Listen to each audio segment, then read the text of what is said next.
मध्ये असं हाणमार झाले म्हणले आणि दुसरं काही नाही तेवढं म्हणले तर आम्हाला इथून आता तुमची येण्याची गरज नाही आहे आणि आम्हाला इथून संभाजीनगरला नेलेत म्हणले. देव आणि स्वप्नील पुजारी यांच्या केसेस आहेत, त्या केसमध्ये जी मदत आहे. आय थिंक तेवढं काही हे नाही आहे मला, पण ते पण आहेत आता आतमध्ये.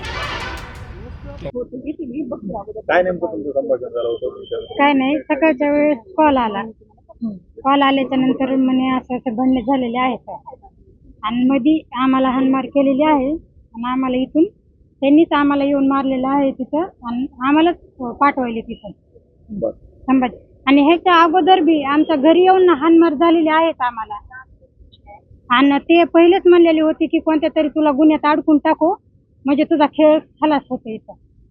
त्यांनी अगोदरच केलेलं होतं.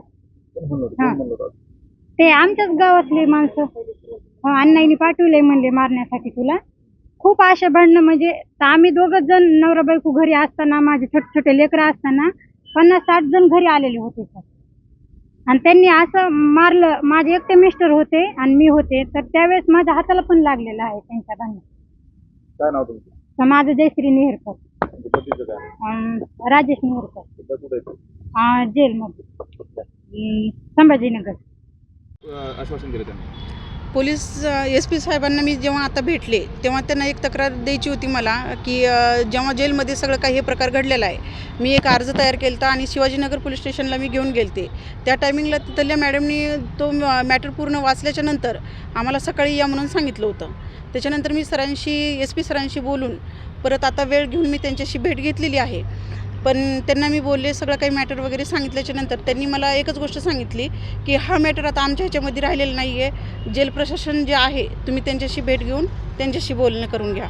मात्र तुम्ही काय काय सांगितलं? आज पोलीस अधीक्षकाकडे तक्रार देखील केली, गोट्या गुत्त्या संदर्भातल्या देखील काहीतरी मागणी केली. काय हो मी पुरावे दिलेत ना त्यांना की किती कोणावर केस आहेत आणि किती एवढं केस असून सुद्धा त्यांच्यावर मोकळा लागत नाही आहे किंवा ते बिनधास्तपणे परळीमध्ये म्हणजे प्रत्येक कुठल्याही ठिकाणी फिरू शकतायत हे त्यांना सगळं सांगून दिलं आहे. मात्र तुम्ही असाही आरोप केला होता की जर बाहेर असते तर त्यांचा देखील बरं वाईट झालं असतं आणि कुणी केलं नाही. हो, हे सगळं काही जेलमध्ये जेव्हा मारहाण झाली त्या पिरियडमध्ये सुदर्शन घुले आणि म्हणजे संतोष भैया देशमुखचे जेवढे मारेकरी आहेत ते आणि बाकीचे जे परळीहून गेलेले जे आरोपी आहेत, विलास गीते, रघु फड, सुदीप सोनोने, हे जे आहेत ह्यांनी सगळ्यांनी माझ्या पतीवर हल्ला केला आणि सर्व काही हे होत असताना लाठ्याकाठ्यांचा उपयोगसुद्धा तिथं झालेला आहे.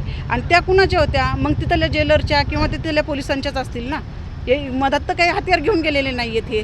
मग ते तिथलं म्हणजे सगळं माहिती होतं. 3 दिवसापासून प्री प्लॅनिंग सगळी काही झालेली होती. आणि याची CCTV फुटेजची मागणी करते तर मग का येत नाही आहेत? का विलंब लागतो? का वेळ लागतो? मग मिळालं पाहिजे ना मला CCTV फुटेज. कारण ते कोणाच्या सांगण्यावर झालं होतं असं काय नाही?